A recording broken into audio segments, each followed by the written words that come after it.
Episode 19. We have a guest. We have Derek Gwinn. He is at Virginia Tech. He's a senior associate athletic director of compliance. And so I really enjoyed this conversation because we just talked pretty much all things NIL.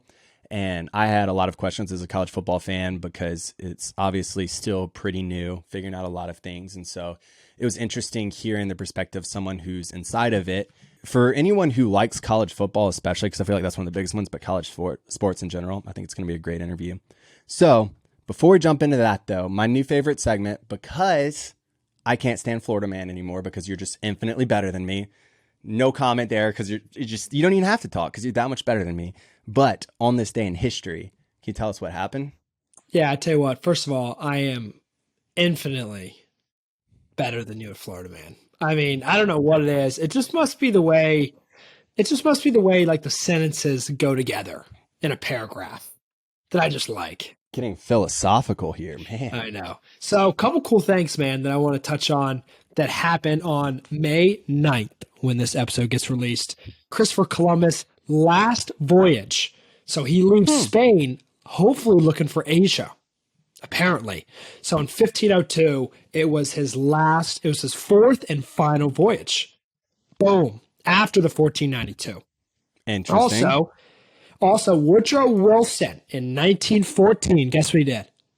He proclaims Mother's Day, which should have been proclaimed 45,000 years ago. Ain't that the truth? Because where would we be without mothers? Well, for starters, we would not be here. Bang, Joe. That's where I was going with that. But yeah, I'm not great with science, but pretty sure that's how that works. I understand. I know a thing or two. Yeah.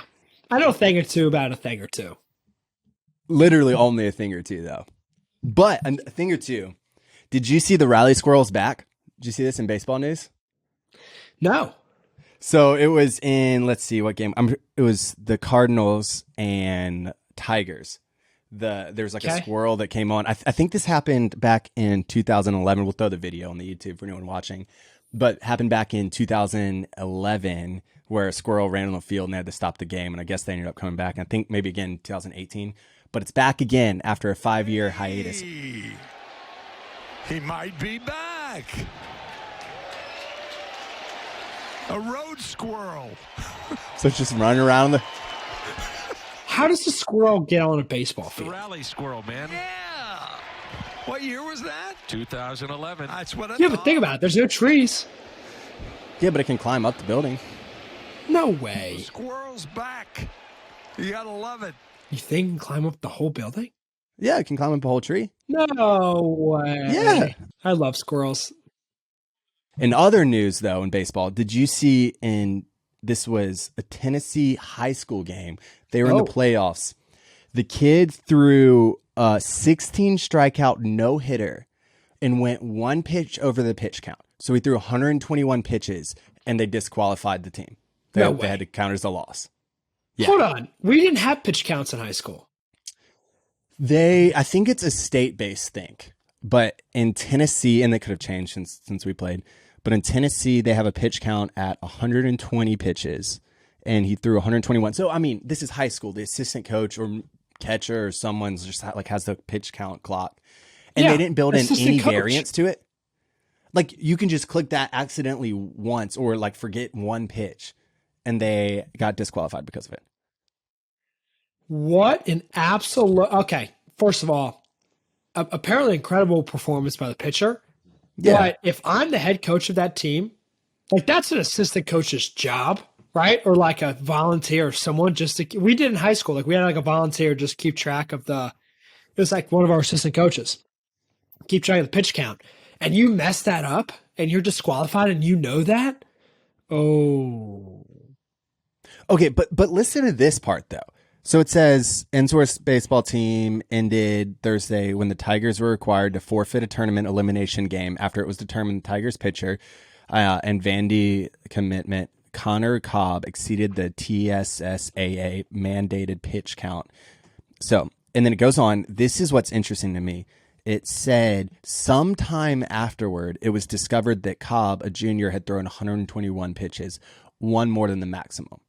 So were they looking at like I mean, so it's not in the moment. It could have even just been an error afterwards. Like someone could have kept the book wrong. Yeah, but how do you even get close to that? Like, just cut them off around 115.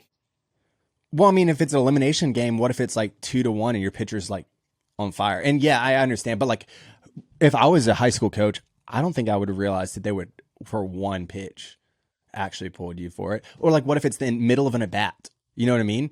Like, what if you were planning on stopping about 115, but you think that, like, if it's a rounding error or you had just kept the pitch count wrong and he's at 119? Because, I mean, it's not crazy to miss 2 pitches in a high school game. You know what I mean? That sucks for that team, though. What a way to end your year.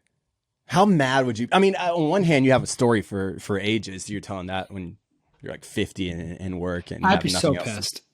Can you imagine like the seniors? That's the way they lose on a pitch count. This is the way that your high school. You maybe could have won state. Who knows?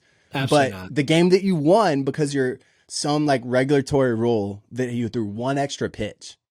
Absolutely not. That's garbage. I hate that so much. Yeah, that pisses me off. So that was some other baseball news. What are you, a Phillies or Red Sox, or where are you now, fandom wise? I am a big Tampa Bay Rays guy. Oh, the Braves are starting to catch up. Only 4 games behind the Rays. No. I'm traditionally a Phillies guy. Yeah. Well, traditionally a Nats guy. Originally a Nats guy. Originally a Braves guy. Transition to the Nats. Now I'm with the Phillies.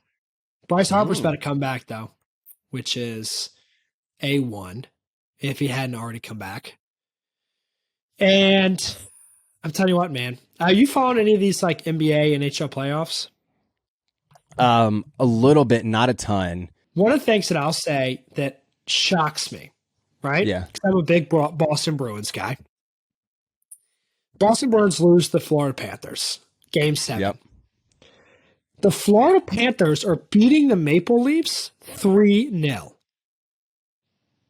Mm-hmm. They weren't even supposed to be in the playoffs. And now they're beating the Maple Leafs 3-0. You can't say they weren't even supposed to be. That's the way that like any sport. Look at the Phillies and the World Yeah, Series but they last only year. got in because I forgot what team. Some team lost 2 out of their last 3 games. And that what I'm saying. Yeah, but that's the way that any sport works. Like some team loses. It's not like you weren't supposed to get in. You know what I mean? They weren't they barely squeaked in. But dude, that happens. That happens a lot. That's what I'm saying. Like the Phillies, they were the 3rd team in the NL East and went on to this World Series. Because it's just like you get hot. But yeah, they haven't won it yet either. But like, so if you get hot at the end of the year and then another team loses, it makes sense that you beat the league leading Boston Bruins. Yeah. But I tell you what, you know what I mean? I hope they lose their next 4 games. But and the Hurricanes. I thought you said you were a fan. No, I'm not. I'm on the Hurricanes now. My That's Hurricanes are up 2-1 against the Devils. Against Martin Brodeur's Devils. The Canes are gonna win it all, dude. I'm calling it. Then you got the Stars beating the Kraken beating the Stars 2-1. And they just won on Sunday, dude. They won 7-2. Disgusting. That's wild. Disgusting. Right? I don't even win my NHL games like that on PS4. And then you have the Knights, Oilers tied 1-1. They play tonight as of Monday night. They play. Interesting. Then so I'm following it a little bit more than I ever have. I hope the Panthers lose. You know, they beat my Bruins. So can we say that we're a Canes podcast now? Yeah. For the rest of okay, there we go. Yeah. I'm like, you're like what, an hour and a half? You grew up an hour and a half from Raleigh? This podcast is brought to you by Raising Canes. Oh, Raising Canes. I was going to go with the Carolina Hurricanes, but you know what? Either way. Then with Theo Vaughn does his podcast, he's sponsored by Raising Canes, and just the way he like reads the ad, he's like, "Give me some of that chicken, boy." Dude, I love Canes. I also love that they're like, we just have chicken tenders. You want them on a sandwich? You want them on the side? Like, we're that good at making this. This is just what you're getting. Love the Canes. NBA playoffs are pretty. I mean, so right now Miami's up 2-1 on the Knicks, and then LA, which is your team. I can't believe they're up 2-1. 2-1. And then this is Monday, so they're playing tonight. Could be 2-2, which both of the other series are with the 76ers, the Celtics, Suns, Nuggets. That was a great game too. 76ers Celtics when they won. Yeah, James Harden's hot again. Saw that. He put up like 40. Yeah, I'm a after big shooting 76ers low guy. Percentage. Good to know. Good to know. So I don't know if you watched the Wells Fargo championship at all. Only like a couple minutes of it. I love watching the back nine on Sundays. And my boy Wyndham Clark took it away. I mean, he showed the resiliency on that guy, the goal on that man. First PGA Tour win. He was playing with Xander Schauffele, who's won a few times the PGA Tour, has been around the block, as they say. Didn't matter. Wyndham Clark, first PGA Tour win, Wells Fargo. And I'm just going to say one thing. I've been to Quail Hollow in Charlotte, and what a cool experience. I mean, you go in the gates, and there's just like billionaire homes, multi-million-dollar homes. And then the course is beautiful in and of itself. I have a video of Bubba Watson at that course taking 3-wood out of the woods and hitting dead center of the tree. I mean, just dead center. It almost ricocheted back and hit style. me. That's my style right there. I'm never thought I was that similar to Bubba Watson before right now. Yeah. So anyway, shout out Wyndham. That's cool. I guess it's time for some Iceman. Oh, Iceman. Let's see what you got for us. What's up, everyone? This week's Unsung Hero is the LA Dodgers organization. The LA Dodgers have re-signed Andrew Tolles, an outfielder formerly from the University of Tennessee, who hasn't played for the team since 2018. They didn't re-sign him to a baseball contract, though. They just signed him to one with the organization. Because starting in 2019, Andrew Tolles was diagnosed with bipolar disorder and schizophrenia. And due to these mental health issues, he needed health insurance coverage. And the Dodgers said, hey, this is bigger than baseball. Let's step in and do what we can do to help him. And so the Dodgers have re-signed him to this one-year contract with the organization so that he can have health insurance coverage. This is a cool move by the Dodgers, who understand that in the world we live in today, mental health is not something that you have to be quiet about. It's not something that you have to be silent about your struggles in. And they know that part of that journey is having people beside you to walk through it. So if you or anyone else is struggling with mental health issues, reach out to a friend, reach out to a family member. Heck, reach out to my DMs, and I will be happy to walk through these journeys with you. Here's to you, the LA Dodgers. You get it. You're this week's Unsung Hero. Nice. Yeah, that's really cool. Iceman with, I love that. I feel like mental health is something that's talked more about than when we were growing up. I think there's still obviously a long way to go, but I think one, it's cool by the Dodgers, and for the fact that the Red Sox fan is shouting out the Dodgers, it's probably second to maybe only the Yankees. The amount of distaste that he has towards the Dodgers organization, and so that's how you know that the Dodgers are doing something worth celebrating. If Iceman's giving him a shout out right now, so yeah, that's awesome. You're exactly right, though. I mean, in the last 10 years, just the conversations around mental health has been vastly different. I mean, when we were like 15, when we were in high school, compared to now, just completely different conversations. And again, like I said, hopefully there's a lot more to go, and so stuff like this, the more we talk about it, I don't know. I'm hopeful for that's cool though. The way Thanks, it come up in another 10 Iceman. years. Always enjoy it, brother. Always enjoy it. When's Iceman going to come to Richmond? Never know. Maybe we'll see whenever Iceman makes it on the pod. Who knows? Should we book him a plane ticket? Might have to. A1 through 12? Is that Southwest top ones? Yeah. Well, time for Florida Man. And in our new structure, you are now 1-0. Or you have 1 win. I have 0 wins. Awesome. Another way of saying that. I'm going to say it in as many ways possible. I'm 1 for I don't 0. have a win. I don't have a win. You have a win. I haven't won yet, but you have won. 1 for 0. And because of that, I have to create the Florida Man for you. So, enough delaying. I can't. Same thing, right? One's true, one's false. One's true, one's false. Okay. I can't delay the inevitable anymore. So, okay, is what it is. All right. Story number 1. A Florida man was driving recklessly on a busy freeway during rush hour traffic. When several cars honked at him, the man suddenly stopped his car in the middle of the freeway and climbed onto the roof of his car. He started dancing and singing loudly, causing a major traffic jam. Police arrived and asked the man to climb down. After a few minutes of negotiation, the man finally came down from the roof of his car, but he continued to dance and sing loudly. The police questioned him about his behavior, and he told them that he had been feeling stressed and wanted to blow off some steam. We've all been there. What a way to do it. We've all been there. Story number 2. A Florida man was seen driving recklessly on the highway in Florida. He was going 100 miles an hour and then slowed down a bit and climbed out of his sunroof and sat on his car's sunroof, driving at high speeds. The police then caught up with the man and asked him about the incident. At first, he denied sitting on the sunroof, but eventually admitted to it, saying he'd rather go to jail than back home to his wife. Holy smokes. Woo! I have not been there. Wow. So. Number 1's true. Oh, you won. Hey, number 2 is true, and we're tied up 1-1. Wow. My gut said 1 because you went to a Taylor Swift concert. Good job, So you man. thought that I would have made up 1. Yeah, that's what I'm saying. I thought you tried to reverse psychology me. Oh, but I didn't. I regular psychology'd you. Wow. Nice. Good job, man. Oh, thanks. It feels good, guys. I first want to thank God, first of all, for this win.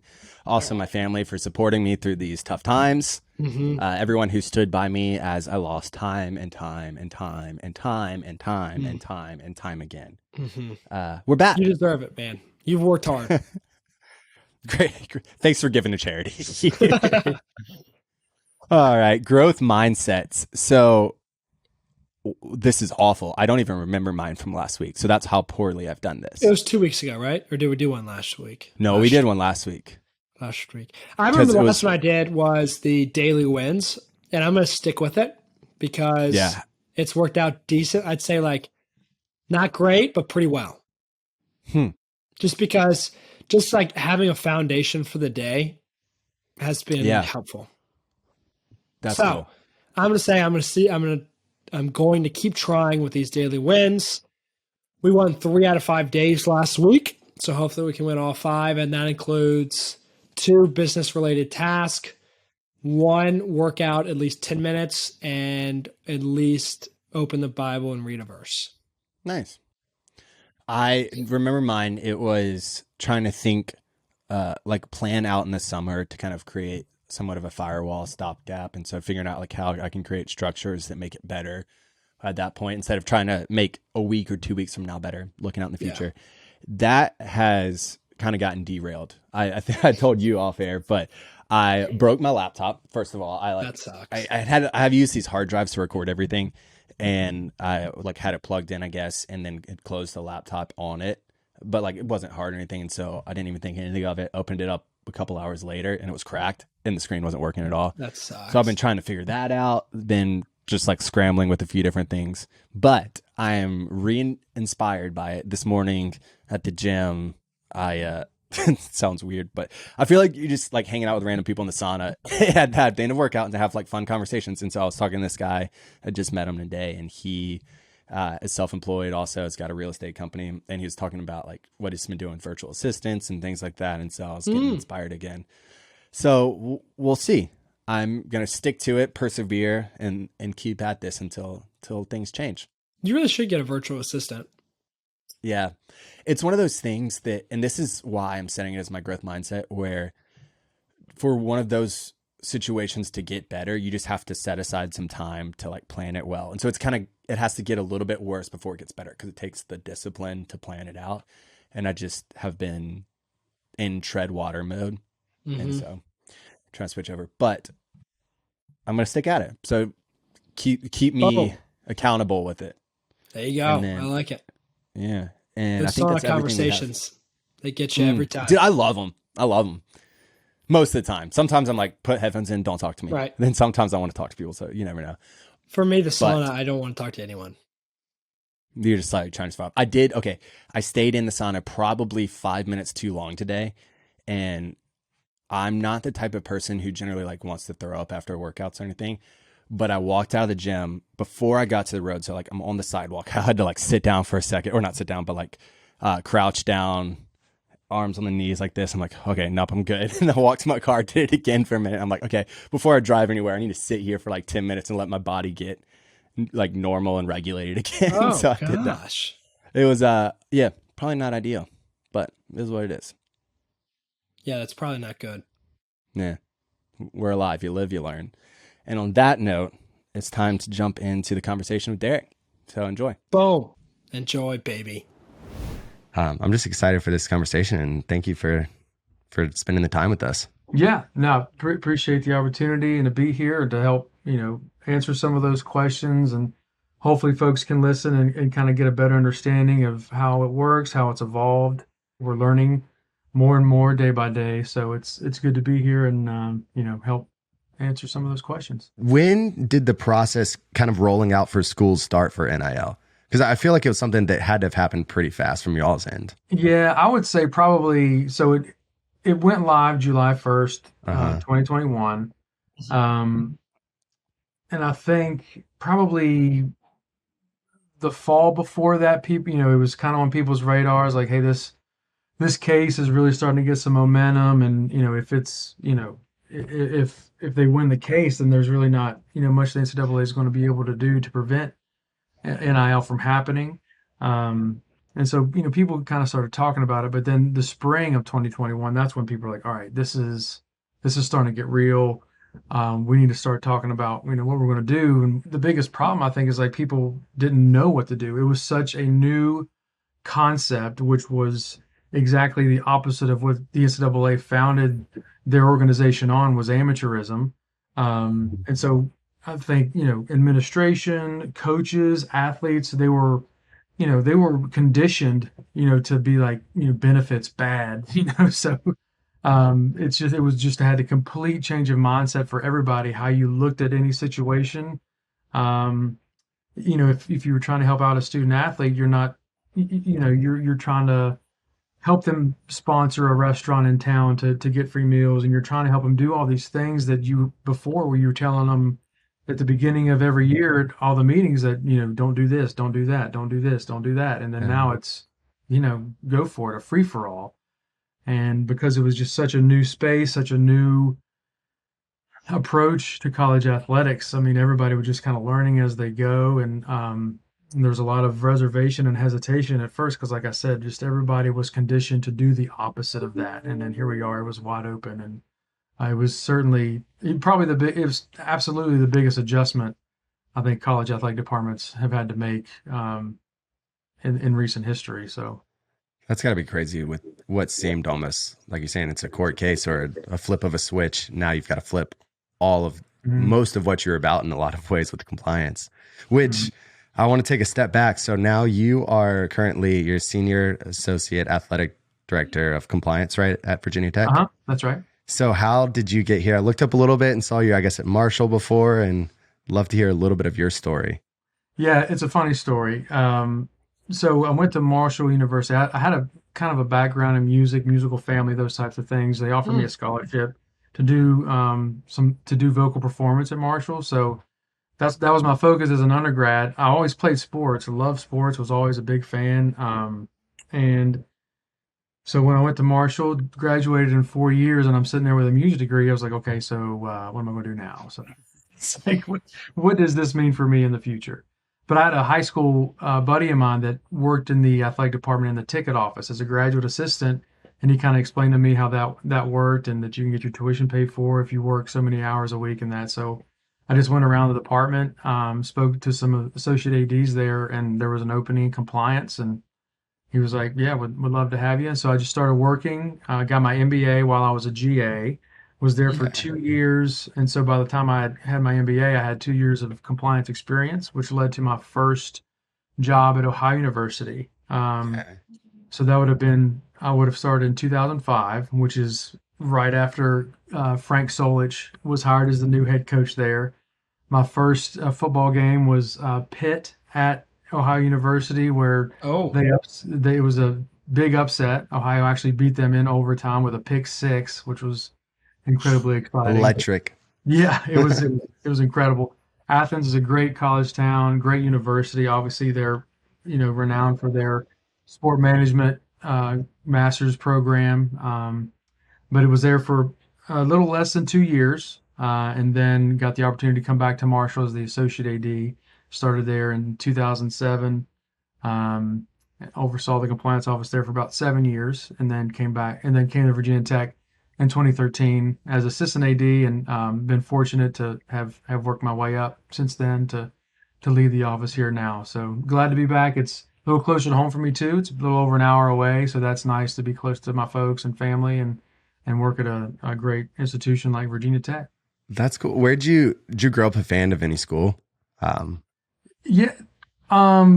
It's funny. Geographically where I was, I'm not close to Morgantown. I wasn't, I'm 2.5 hours away from Marshall. I was actually closest to Virginia Tech growing up. So, I would follow games and things like that. Same with pro sports. Geographically, you're not really close to anybody. So I was a fan of all of it. I just love I love the drama. I love all that came along with, who was good this year, who's going where, who's playing well, who's not playing well. And then loved it. I always had, my preference was always college athletics. I think I enjoyed, because I think there's more passion to it. There's, you're 100%. Playing for something more than, you're playing for your school. Just like, I could appreciate that because we would represent our high school playing that. So kind of a connection there, I guess. But my dad and I, we came to football games when I was younger. Probably we'd try to come to 1 or 2, maybe a year. So I kind of had an affinity for Virginia Tech growing up. And then as I got older, started to lean towards Marshall a little bit. They had Pennington, they had Moss, and they had some of those guys. They were obviously very fun to watch. And so that was cool, kind of pulled for them. There might have had a WVU phase in there somewhere, but that was probably because that's who my, dad being from that state. Dad was a WVU fan, still is, and but didn't end up going that direction. Now they're on the top of the rival list now. Graduating from Marshall and now working at Virginia Tech. So, but still have some good friends with the WVU. We always have fun with it. That's awesome. That's cool. So you were in the position, the director of compliance position, when the NIL rolled out in 2021 at Virginia Tech, right? Yep, that's right. Would you say you guys were kind of some of the first adopters, or were there early adopters in the NIL game, or was it kind of when the floodgates opened July 1st, boom, there it was? Yeah, I wouldn't say we were one of the first adapters. I think we didn't want to put ourselves in a position where we couldn't control it, manage it, and do those types of things. So we just kind of wanted to gauge the temperature at first. And a lot of things that you saw at the beginning, making phone calls to colleagues and being on conference calls and things like that. Some of those folks that grabbed the attention at the beginning, a lot of those were just kind of smoke and mirrors. They were just trying to promote themselves for recruiting and saying, we're doing this, we're doing that. And while they might have been doing some things to an extent, they were really still trying to figure out their way as well. Yeah. So I think I like the way we approached it because, like I said, we didn't paint ourselves into a corner. We just all right, let's see the direction this is going, and then we will determine what fits Virginia Tech the best. Because it's comparing apples and oranges in a lot of ways because we're not a Miami, we're not a Georgia Tech, we're in a big area like that. We're more rural, so it's going to be we need to tailor NIL to what it means for us here in Blacksburg, and I think we did a nice job of kind of waiting to make our move and determine the best way to do it, and I like the way it played out for us. Yeah, I would love to come back and talk more about the differences between schools, but I feel like right now to go to almost NIL 101, and then maybe if we can graduate to how it's all the compliance and NCAA stuff and maybe 102. But sure. Would you mind sharing with us, I guess, what is just the basic of NIL? Yeah, sure. So the NCAA has always been, like I said, founded on the principle of amateurism, which means you do not get paid to play your sport. You do not get paid for activity related to your sport, including any type of sponsorships, marketing promotions, those types of things. So that's why you never saw a college student athlete promoting Subway, promoting Dick's Sporting Goods, right, promoting whatever, right? So because it was not allowed. They could only promote like for Virginia Tech, you only promote Virginia Tech ticket sales beyond Virginia Tech schedules, anything related to your participation at your school. And you couldn't get paid for that either. That was really the only type of promotional activity you could see. And so when NIL launched in 2021, it completely changed the game. Wide open. So it allowed them to enter into agreements with companies, businesses, to promote products, services, those types of things, do autograph sessions and get paid per autograph, to be able to host a camp in your hometown and get paid for that, and those types of things. So they could anything that was tied to their name, image, or likeness, and they could get paid for it, they could, whereas before they couldn't. And I think at the beginning, the biggest change and the most activity you saw at the beginning was social media. And that's still probably the most popular way to do it, because it's just so simple, right? You retweet a business's posts, or quote tweet something, make a comment, do this or that. And so you see a lot of that. They'll just get on there and post about certain products and companies, and then that business will pay them to do that, which has been really good for our athletes. Yeah. Is there anything, Derek, you would say that is a common misconception? Like, this is not an approved NIL related activity? Do you guys deal with that a lot? Not a whole lot. The only there's not many restrictions. The Virginia state law, which is very similar to NCAA's guidelines, you can't promote like casinos, firearms, Gotcha. drugs, alcohol, those types of things. That's really the only restriction. I would say, as far as misconceptions, I would say that, like I said before, there are a lot of things that you might see in the media or read on Twitter, things like that, about, this quarterback went here for this amount, or this running back, was signed to a deal and then dropped them because it wasn't as much as he thought it was supposed to be, and things like that. I wouldn't believe all that hype, and there's only a select few amount of athletes that they're going to attract those 6-7 digit figure deals.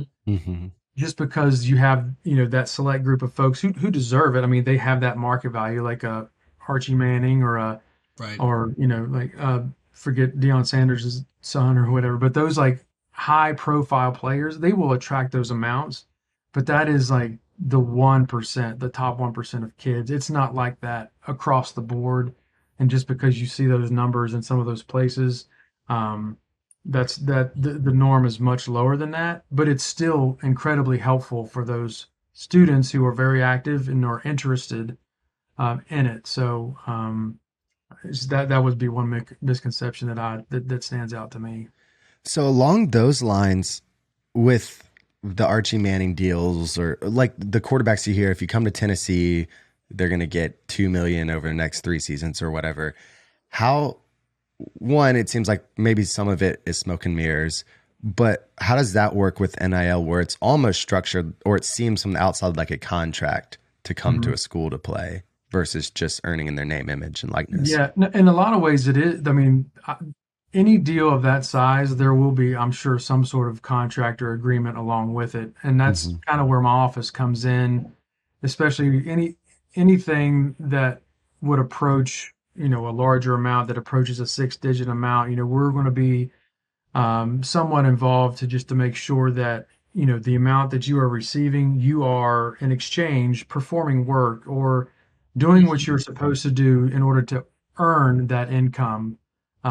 Because it shouldn't be a situation where, we're going to sign you, you're going to be the spokesperson for this local car dealership. They cut them a check and then you never see them again, right? Because that becomes the pay for play. They're not actually performing the work that's expected of them, and so there is always still going to be that expectation, and that's kind of the role that we play to ensure that those things are happening. We're very fortunate that our collective, our main collective, Triumph, they've signed dozens of our student athletes, and are seeking out opportunities for them and trying to find ways to help them in the NIL space. And they're doing a phenomenal job of tracking the activities that they're engaged in, whether it's personal appearances, autograph signings, social media posts. Like they have charts and logs and all that they are, that they check off every time a student athlete, performs something or executes a deliverable, as we say.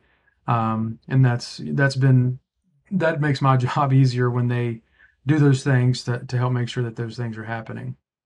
Could they receive any, to kind of piggyback off that with like the exchange of goods or services, can they still receive money even if they're quote unquote like injured or like red shirting or that type of thing? Mhm. Yeah, that wouldn't impact the NIL at all.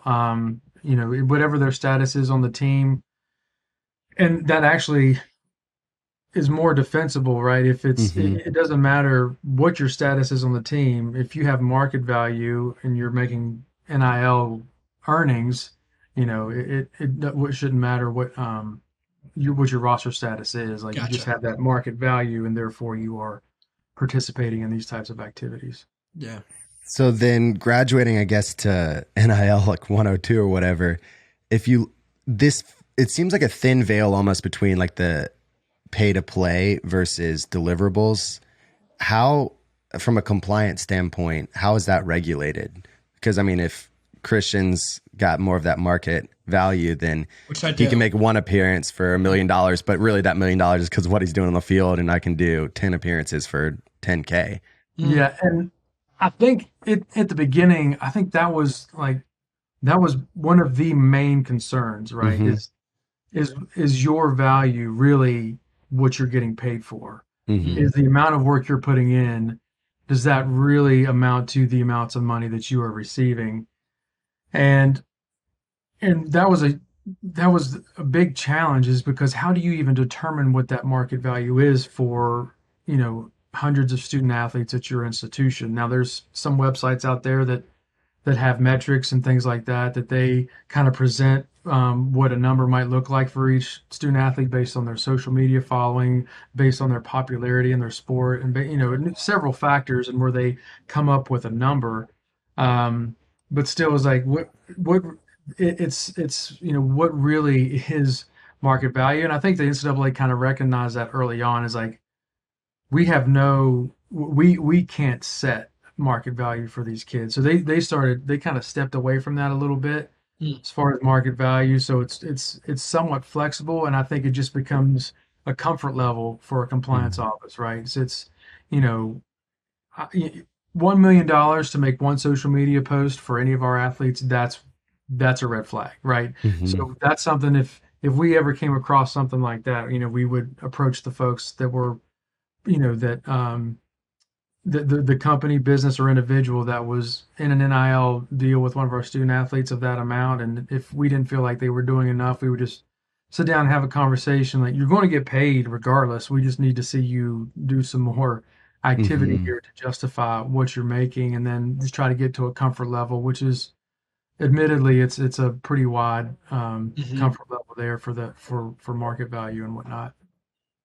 That's really interesting. Do you think that, because it's still so new, forecasting 3, 4, 5 years out from now, do you think it'll still be all comfort level, kind of gray area, or do you see a lot of moving to, I don't know, more policies? Or Yeah, that's a great question. And I don't know if I could really give a clear projection or prediction of how that's going to play out. I would imagine it would have to be, some sort of, I think, it's just basic economics. I think eventually supply and demand and all those types of things, professional athletes, it would work out the same. Your value is this, right? Based on what the agent can come up with and what the company's comfortable with paying and those types of things. I think the longer it goes and the dust settles a little bit, I think you're going to see, things be more reasonable, because these high amounts, these very big amounts, that's not sustainable. Like eventually, the wells are going to run dry at some point. And so I think organically it'll just kind of take care of itself. But I mean, you would hopefully, but right. But I think probably over the next 3 years, it's probably going to be mostly a comfort level thing, similar to how I explained. hopefully there would be some sort of target that, maybe we could somehow formulate, but comfort level is probably the near future. Gotcha. One of the things that I'm personally really curious about is I feel like we talk a lot about like these huge NIL deals, and obviously you guys are a pretty major school in the ACC, but like, and maybe it's not the right question to ask, so if not, maybe I'll ask a different way, but what percentage of student athletes receive some sort of NIL deals or money? Or is there a lot of people maybe receiving, a lot of student athletes receiving $1,000 a year, $5,000 a year? Because I feel like a lot of people go, oh, I'm going to a big school, now I'm going to get some money. Where it's like, well, I don't really think that's true. Yeah. Wow, that's a great question. The variety of NIL activity right now is, it's all over the place because, people get new ideas and they come up with all sorts of different methods to take advantage of it. So you're talking about doing cameos, you're talking about the social media, you're talking about personal appearances, you're talking about these like ad campaigns for businesses. Yeah. You may have heard Liz Kitley doing commercials. So there's a wide spectrum of things that they're involved in.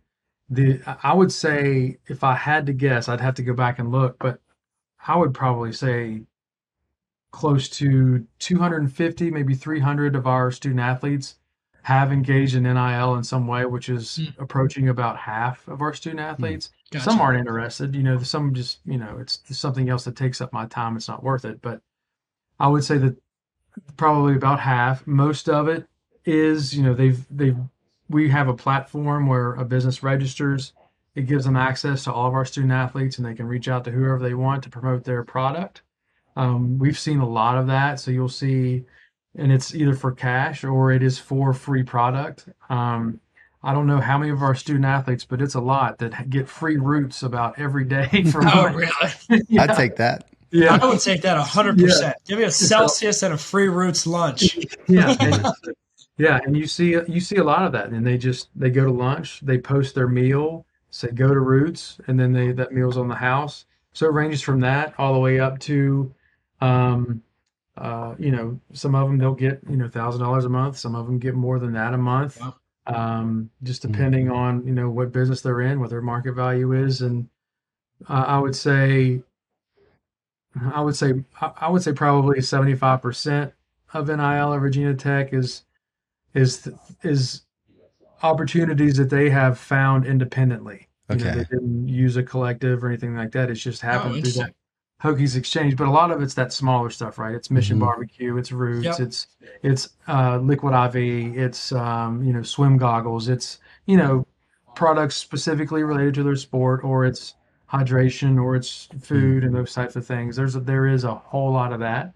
But then it's smaller percentages, the higher the amounts get. But there are some kids that know how to work this space, and they're learning how to market themselves, brand themselves, and all that does is create more opportunity for themselves. So, and another cool positive of that is those are great real world skills to have, like growing up right now, like learning how to create value from your network, from who you know, from all of these resources. From podcasting.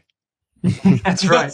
Yeah, there's definitely been a lot of that. You got Queen's a Castle, so that's grown in popularity now, especially with their run through the Final Four. And you'll see. I know Tech Sideline's been involved with hosting some student athletes on podcasts, things like that. That's a very popular NIL opportunity.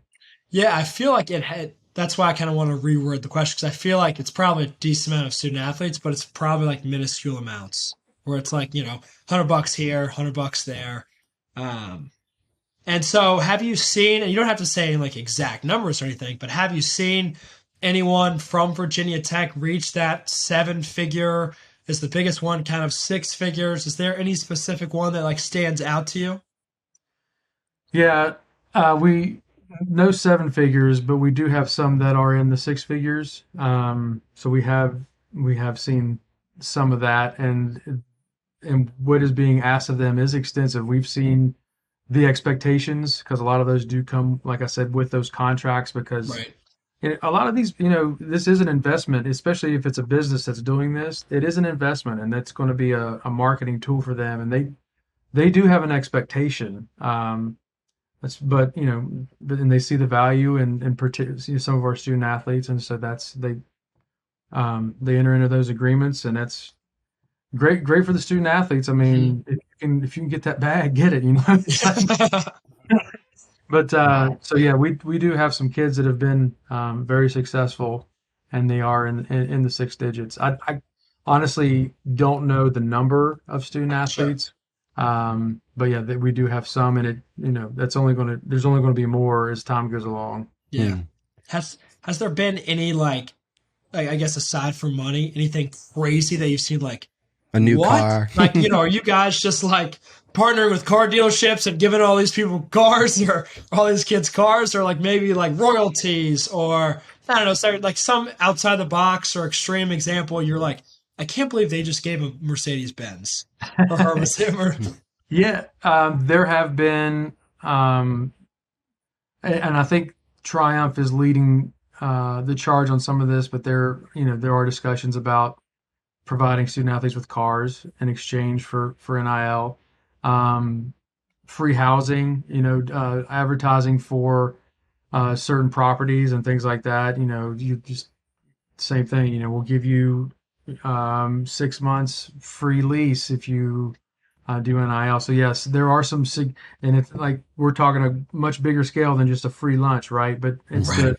it's the same concept, just much bigger, and that's going to be your student athletes that have that draw, get more sets of eyes and things like that. They are receiving goods of that value. And again, I don't know the exact number, but it is happening. Yeah. That's cool. Cars and housing. Yeah. Cars and housing. I wish I was more athletic. Yeah, me too. I wish I was 8 years younger and more athletic, but yeah. So on the recruiting whatever the word is, you're not supposed to use NIL as a recruiting technique, right? Is that correct? That's right. So, but also we know that high schoolers are probably thinking about NIL. And so I'm guessing like platforms, like you're saying, that VT has or other schools are a selling point, even if they aren't a selling point. And I'm just curious, this feels like another large gray area of NIL with the whole recruiting standpoint. I would just love to hear your perspective on all of that. Yeah. So from the time that it launched until now, certainly what you're focused on, what your concerns on have shifted, but that is probably the leading concern today, right? That is, I think that's what our coaches are most concerned about as well, because the restriction is you cannot you cannot offer NIL to anyone in the transfer portal or anyone in high school to come play for your school or enroll at your school. But again, 5 years ago, you weren't supposed to pay players, but that was still happening. There were schools that, were paying kids under the table and those types of things to get them to enroll. So there's always going to be probably, someone that crosses the line to get the kid that they want. NIL is just a different way to do it. And, we talk regularly with our collectives and anyone involved with our collectives about that. And there's a very particular conversation you have to have, because you're right. When we're recruiting a student or a prospect, that's one of the first questions they or their parents ask. Like, what do you guys do with NIL? What is your NIL? And I have to say, like, Triumph has done an incredible job of building their platform and building I don't know if you visited their website recently, but it's impressive what they do. And so we can direct them to that, and that's real examples of what kids are doing. We can speak in generalities. We can say, yeah, so we have Triumph. These are some of the deals that they've done for our athletes in the past.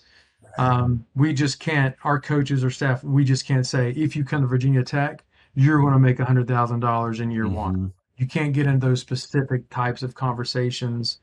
which makes it's kind of frustrating. I know a lot of times because people are doing it anyway, and we know that Mm-hmm. nature of this industry. There's a lot of things that happen that way that are frustrating. You just can't control. But it's one of the things I love about working here is the people that work here start from the top. They are intentional about trying to do things the right way. Okay. NIL's new, brand new to everybody. We're still figuring out, so mistakes are going to be made as you go along. But it's not the type of mistakes that are intentional or egregious or trying to cross a line that you're not supposed to. So we work really well with our collectives and educating them on when they can do educate our coaches on what they can do.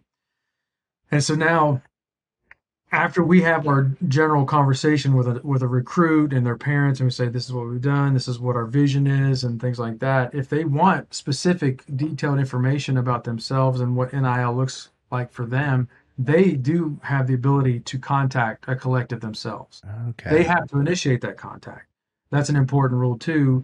So with the AA came out at some point last year with some updated guidance, and because collectives nobody knew collectives was going to happen in 2021, Mm-hmm. but as it started to catch on and all these schools started seeing collectives form, this AA was like, all right, we need to have some guidelines to kind of control this group here. So essentially what they did, they said a collective, the same rules apply to a collective as they would a donor. All right. So just like a booster or a donor's involvement in the recruiting process is exactly the same for a collective now. So Okay. historically, if a if a prospect had questions about a university or wanted to contact a booster, if they called the booster themselves, that was fine. Same with collective. If a prospect and their families, if they initiate that contact, they can do that, and then that collective can have a conversation with them. But it's the same thing, right? They can't say, yeah, if you choose Virginia Tech, we're going to give you $100,000 in year one. That's still a restriction, and we hammer that home with collectives. Just make sure that like you can have a real conversation about NIL and market value and those types of things. You just can't tie it to their enrollment or participation at Virginia Tech. Okay. So that's an important part of it. Yeah, some stuff reminds me of like a job negotiation. It's like, can I get 4% of my 401k too? It's like, yeah. But it's changed. It's changed college athletics and absolutely changed the recruiting process because it is such a large element of the conversation. What to kind of piggyback off that is there, because it's been for about 2 years now. It's been in effect. Is there one surprise, or is there a couple surprises? One for the good that you're like, oh, I didn't realize it was going to do this. That's a good surprise. And then one for the, I guess you could say negative or bad, however you want to phrase it, where it's like, oh, I didn't realize like this would be a negative effect or some kind of. Or it's even worse than I expected. Yeah. Yeah. I have to be honest. There wasn't anything that really came as a surprise.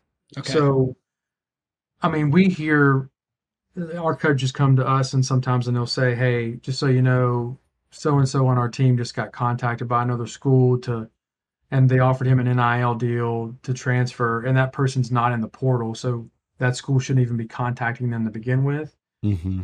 I mean, that's something that we really don't like, but it's something that we completely expected. Like, it's not a surprise that happened. In the past 15 or so years, especially your more high caliber, high recruited student athletes, they have handlers.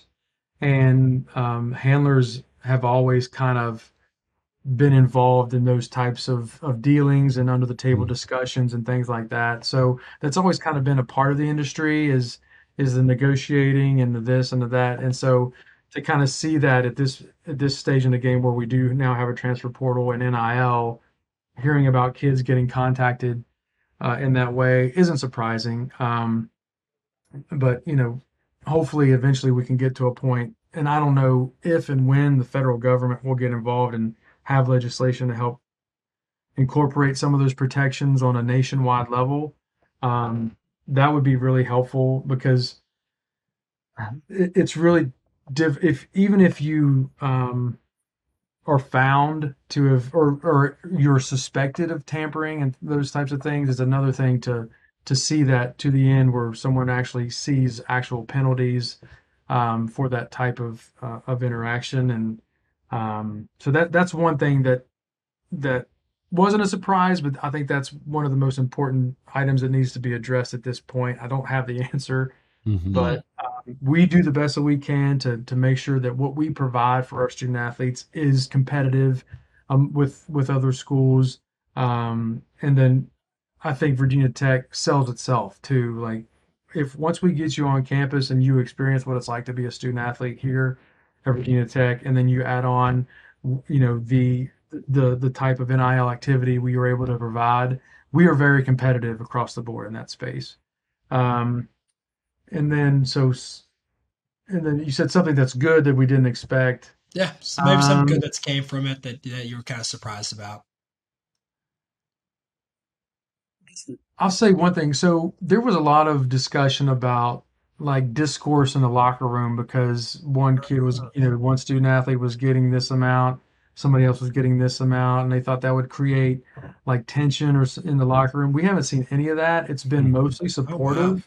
I think similar to, one of your teammates getting drafted, right? They are cheering for them to have that success. And I think that has been more the case.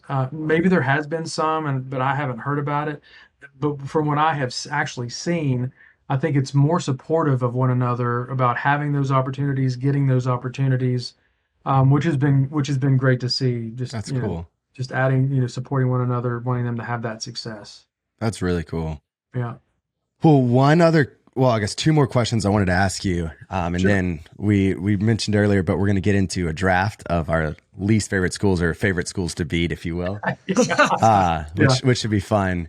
But kind of, you're saying keeping up, like Virginia Tech being competitive. We mentioned the disparity between athletes themselves. What's the disparity like on a macro level between SEC, ACC, Alabama's, and then like you're mentioning even Georgia Tech and Miami and these big city schools versus more rural areas?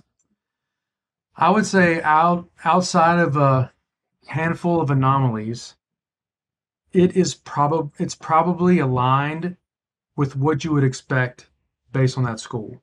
Okay. So if you look at an Alabama or an Ohio State, a USC, a Texas, like those schools are probably having the most success because, they have those large, passionate donor bases. And then it just goes down that tier of where they fit in that, where they traditionally have in those other areas. It's probably very close to what you would expect with NIL. Now you're going to have, schools here or there that have that super booster that's really trying to take them to the top and put them over the edge. So you will see some schools that have, increased their value in the NIL space because of those donor or two that really have invested themselves in being competitive NIL. But I would say for the most part, it's about what you expect. And I know maybe I am biased. I probably am. I spend a lot of time looking at what other schools are doing and how their collectives are designed, how they are promoting themselves, what services they provide to their students. And I would tell anybody, just go look at what, other folks are doing and then compare that to what you see Triumph doing. And again, I just think how they've developed and everything that they're doing right now for us is very impressive and incredibly competitive. And it's put us in a good spot. That's awesome. Yeah. So then last question, kind of piggybacking off of that, is that what's next for Virginia Tech with it? Or what are you excited about? What's the main selling point moving forward? It sounds like Triumph is crushing it. And is there anything else that you're really excited about in the next couple of years? Yeah, just to see how they develop over the past couple of years. Right now they are really focused on, generating income, on a regular basis to help supplement some of the things they're doing, help supplement staff, because right now they've got, some interns and some folks that are working for peanuts that around the clock to get this machine going to where they're pumping out content. They're shooting video, they're taking photographs, they're meeting with players, they're doing podcasts, interviews, creating exclusive content, putting it behind a paywall, to give fans that extra layer of fan experience for a minimal cost, right? So there's things like that they're focused on now to continue to generate that revenue to expand what they're doing, because you're trying to, the goal is to help as many student athletes as you can, right? So you're looking, you're talking 600 athletes at Virginia Tech. Well, if they'll ever get to that number, it's that'd be very challenging to do, but they want to have an impact with as many kids as they can, and so that's what they're trying to create, that machine to help accommodate that amount, that volume of NIL opportunity. And they've got some good ideas. We've had a lot of discussions with folks on how to brainstorm ideas of how to help them continue to grow, expand, and all those things. So that's what I'm looking forward to see. Where they end up. They've got a lot of folks working for them that are very passionate. They're very motivated. They are some of the most loyal Hokie supporters you'll find.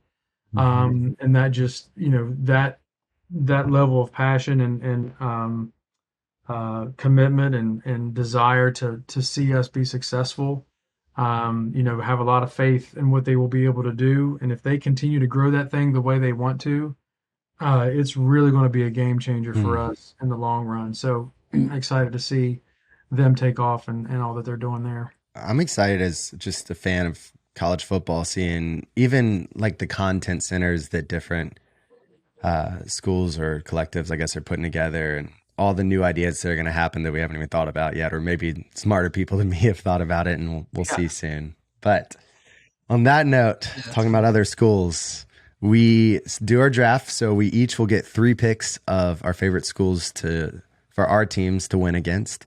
As our guest of honor, you get to pick first, and then Christian will go second, and then me, and then we'll just cycle back through. It's not snake, so it's just you, right. Christian, So me, we're Christian, me. going top 3. So we're going 3-1 or 1-3. So if one of us says it, we can't pick it again. So I normally do my favorite team to pick first. I got you. Yeah. Okay. Yeah. Favorite team to beat. Well, I mean, that's easy.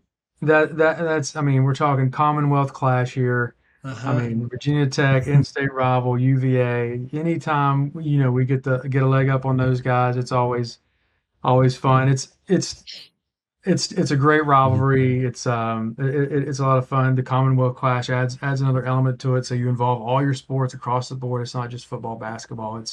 It's everything. So every single game, whether it's track, swimming, golf, tennis, volleyball, whatever the case might be, it matters. It's part of that Commonwealth clash. It gets you points to be the state champion at the end. So it's, for me, number 1, UVA. I love that. So I went to a small college, and so I'm going to pretty much just do the top 3 most annoying universities in the country. Just 3 universities I just don't think should exist. And number 1 is Alabama. I mean, who enjoys watching Alabama play? I mean, nobody. Unless you're an Alabama fan, not one person. Fair enough. I will tell that one of my assistant directors, who's actually heavily involved with NIL, he kind of helps me with a lot of it, is JC Godin. So he's an Alabama alum and went to law school there. So yeah, it was funny. He actually the person before him went to Auburn, and I told him he went out to California, and I told him, I was like, well, we're going to replace you with an Alabama grad. So you can imagine how brutal. That's brutal. So I went to South Carolina, so another in-state for me. It's got to be Clemson. My 2 oldest brothers went to Clemson and stayed Carolina fans. That's just how deep my hatred for Clemson runs. Yeah. So all right. Yep, that's a good one. So yeah, so this will be more of a personal one, and it's got to be WVU. I mean, yeah. So again, growing up, I was a fan as a kid and things like that. Things happened. Went to Marshall, and so immediately you feel that rivalry right away. They all, it's the little brother kind of thing, and they're always telling you, and we always want to be. We want to compete. We want to show that we can compete. All those things. So that really intensified the feelings there. And then you come down to Virginia Tech, and you just add that on top of the Marshall stuff, and the history of Virginia Tech, WVU goes back to the Big East days, you have the Black Diamond Trophy and all that. So when we were able to play them in that series, we played at FedEx Field in DC, and we've had this home and home series, you can really feel, how passionate both fan bases are, and how much we want to beat one another. So plus you got the in-family rivalry. That's right. Fun. Yeah, that's right. Yeah, that's right. So WVU I thought that was a West Virginia joke. You said the in-family incest. I thought you were going easy. I am from West Virginia, so let's tread lightly there. I'm gonna have to kick him out of the call right now. We'll continue our draft without him. Hey, I thought you did it. So number 2 for me would be, because I'm a new USC fan because I like Joe so much, it would be USC in California. It's almost like a ripoff, right? University of Southern Cal. Not many people like him in general, but I just don't like how they're USC. Yeah. Even though we totally fumbled the bag because we were using USC, then stopped it, then they picked it up, and totally our fault. But I like it still. Mine's Ohio State. I irrationally cannot stand Ohio State. We never play them, but for whatever reason, I just cannot stand Ohio State. There's a number of reasons, but why I don't know. I actually got to go to that game. Was it 2014?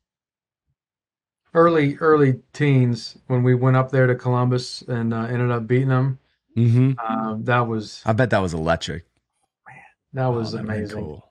I mean, our fans had a great presence, and you're right. It was a lot of fun beating Ohio State. That was a good time. And then they did the same to us back in Blacksburg. So 1 for 1. Yeah, that's cool. You're at that game though. Yeah, and that's one great thing about working in college athletics, is to be in those environments. I mean, we're all sports fans here, and it's like, to be able to, there's nothing like being in an environment like that. And that's another great thing about working here. A night game in Lane Stadium, there's nothing like it, man. It's just, it's as good as it gets as far as I'm concerned, a game day atmosphere. So I'd love it. So now I got to come up with number 3. That's going to be tough. Number 3, oh man, I'd have to say Miami. Miami's probably number 3. Oh, I was going to say Miami. Oh no, I'm not going to say You got to go back to the drawing board. Yeah. Oh, no love for the U here. Dude, it's just, I don't know. When you look at a fan base like a Virginia Tech, or WVU's got that fan base, a very passionate, committed, all year-round fan base, and I feel like Miami fans, they only show up when they're good and when it's convenient, and you only hear them chirping when they're doing something. When they're successful somewhere, and they don't, it's just kind of fair weather, right? Bring back 2001 whenever they need to. It's also, they have a lot of like a Walmart, a lot of Walmart fans, right? They just go pick a shirt in Walmart and they put it on, and they say they're a Miami fan, right? It's not the your passionate alums and those types of things like that. I like to consider myself as. So, but anyway, Miami. It's fun to be Miami. I think if we did a draft of the top 3 most overrated cities in America, I'd put Miami up there as well. Just as a city. It should all. Yeah. Number 3 for me, I would say I grew up an hour and a half from Durham, North Carolina. Actually, a little less than that. So I had to pick a side growing up, but I didn't really have too many dogs in the fight, but I became a UNC fan because I had to. They put a gun to my head and were like, you're either UNC or Duke. And I didn't like the Duke Blue, so I picked UNC when I was young. So we'll have to go Duke as number 3. That's fair. There's a lot at the tier 3 that I hate, but I'm going to go Georgia right now. I love beating Georgia. It doesn't happen much, but whenever it does, it's so fun. Yeah. They got it rolling down there. Yeah. You beat a team like Georgia, you've done something. It's a good benchmark for your program, if to be able to beat their teams. But yeah, I don't know if it's going to happen for a number of years, but we'll see. They're good. And their fans are vicious. It's kind of like LSU fans. That's what I'm saying. There's a lot. LSU fans are nuts. Yeah. And they all travel well too. Yeah. Yeah, they do. I actually got to go to Georgia at South Carolina this past fall. Went down with a couple buddies, played some golf, went to a game, and that was a tough one to be there for. Yeah. Yeah. Georgia absolutely thumped them, but But yeah, it's just their fans are just rabid fans, man. They're just, it's quite the experience to see how passionate that group is. That's true. Well, thank you so much for taking the time to talk to us. I think everyone that's a fan of college football is interested by NIL, and some have a little bit more idea than others, but there's still a lot of question marks around a lot. And so it's, I enjoyed it. This was fun. I appreciate you guys having me on and talking. And I would tell anybody that's interested, if anybody wants to know more, has questions, and we say this anytime we talk about NIL, whether it's meetings with donors or any presentations with staff, things like that. If you have questions, just look us up on the website, hit us up. We're happy to help. We know it's new, it's confusing, don't know how to get started. Just give us a shout. We'll point you in the right direction, help you figure it out. Yeah, well, thanks so much. We'll set up another meeting about how me and Joe get NIL money. Later.